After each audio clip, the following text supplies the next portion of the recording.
నా పొరుగువాడెవడు? ఛత్తీస్గఢ్ నా పొరుగువాడేనా?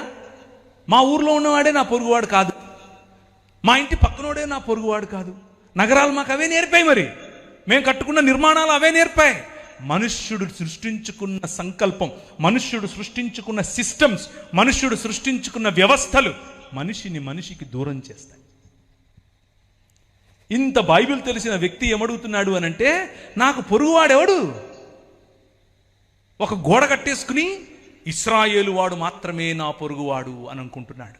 లేకపోతే ఆ ఇశ్రాయేలీల్లో ఉన్నటువంటి పరిసయుడు మాత్రమే నాకు పొరుగువాడు అని ఈయన అనుకుంటున్నాడు. ప్రభు అన్నాడు, కాదు కాదు బాబు, ఒకడు నీలాంటివాడే వెళ్తూ ఉంటే అని బాగా చితకబాది పడేస్తే ఒక ఆయనేమో నీలాంటివాడే వెళ్ళాడు, తాకూడదు అని చెప్పి వెళ్ళిపోయాడు. ఇంకొక ఆయన వెళ్ళాడు, ఆయన కూడా మనకు సంబంధం లేదు నేను వెళ్ళిపోయాడు.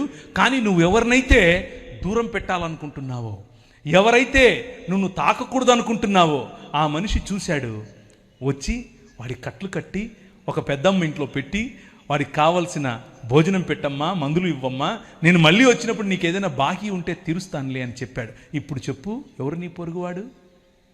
యేసు ప్రభువు తన రాజ్యం యొక్క పరిధిని కేవలము ఇశ్రాయేలు కాదు, కేవలం నీ మతం కాదు, సర్వమానవాళి